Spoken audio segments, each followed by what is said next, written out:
Transnet released its interim results earlier today. Revenue was up at 20.3% to 22.4 billion rand, while operating profit increased by 25.2% to 5.1 billion rand. Eleni Giokos caught up with the company's CEO, Molefe, to unpack the numbers. I think the most important thing that we did was to set targets for the year and to break it down into 100-day chunks, 3-month chunks, and to have performance appraisals every 3 months. That has worked very well for us, because what then happened is that it got people very focused, because 100 days goes very quickly, and it is better than having to talk to people about their targets at the end of the year. So every 3 months they know where we're going, where the organization is going. And fortunately, the managers also cascaded it down into the organization quite quickly. And these are the benefits of doing that, of giving people targets and getting them focused on delivering their targets and nothing else. Where did you find the most inefficiencies? And if you look at it from a market perspective, it's quite easy to criticize Transnet and say that, lack of maintenance, lack of knowing where to expand on next is obviously creating inefficiencies within the coal system, yes, within the iron ore scenario that is playing out in the country right now as well. Initially, the problem was the scheduling of the trains. We had to improve the way trains are scheduled. We are now introducing a scheduled railway, which means that trains will have a time at which they depart.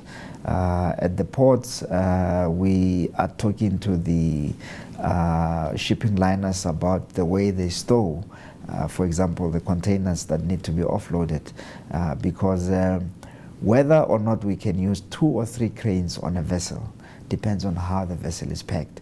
So now we are getting involved in their planning. We just don't do planning ourselves on our side, but we involve the shipping vessels in the planning of the stow before they leave the port of origin. So what we do is we try to plan at least 2 or 3 cranes per vessel so that we can unload the vessel quickly. You were talking about on-time departures.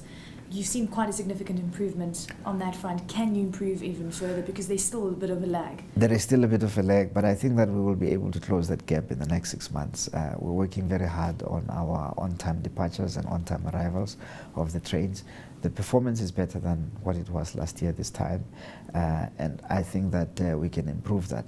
I think part of the problem has been in the past that when you talk to the train drivers, their idea of an on-time departure and the way that the people who calculate the statistics, their idea of on time has not been the same. So we are aligning, what is meant by on-time departure and what is meant by on-time arrivals, because the train drivers actually were simply not aware of what is expected of them. So part of it has just been communication. With regards to costs, we actually saw costs increasing. That obviously you've had quite a big blow with regards to wages, that being across the board in South Africa, in fact, energy being a very big issue, and then you've also spent a significant amount of money on maintenance. Give us an indication on how much more needs to be spent to get Transnet on par to the levels that we saw when it was operating in the heydays. We need to spend significant amount of capital, because the biggest problem in Transnet has been a maintenance backlog. And so we need to catch up with the maintenance. I think we're doing quite well. In the last 5 years, for example, Transnet has spent 85 billion on capex, the chunk of it going into maintenance. But the challenge now is to increase capital expenditure to a ratio of new capital expenditure being more than maintenance expenditure. At the moment, we're spending 60% of our capex on maintenance and 40% on new additions of capital stock. So we need to change that ratio around and have 40 or 30% spent on maintenance and 70% on new capital stock, and that will take Transnet to new heights. We actually saw quite a big maintenance occurring within the coal lines, and it was shut down for around 20 days. Yes. But thereafter we saw export coal, we saw record coal numbers coming through within that line. Give us an indication of what kind of numbers can be achieved if there are shutdowns to the extent of around 20 days, where one focuses on ensuring that maximum efficiency occurs. Before the 20-day shutdown, we actually had two spectacular derailments on the coal line, one in January, one late last year in November. And since the shutdown, since the beginning of this financial year, we haven't had one single derailment on the coal line, and these are the benefits of the shutdown for maintenance. We shut the coal line for 20 days. Now we can report that we're running about 35 trains a day on the coal line.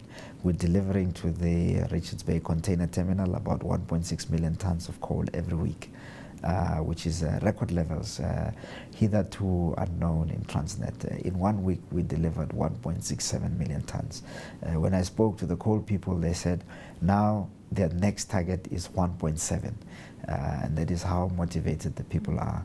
This is beyond what their targets are. They just want to break records now. So they're in record-breaking mode, which is a very good thing. With regards to derailments, and you alluded to it, how often do derailments occur, and how often do you actually have to embark on maintenance so that you avoid any derailments, and also ensure that you don't shake up the operations with 20 days of stoppages?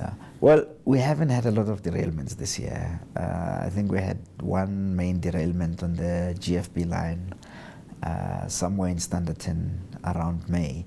That was the biggest derailment. Otherwise, we haven't had any derailments.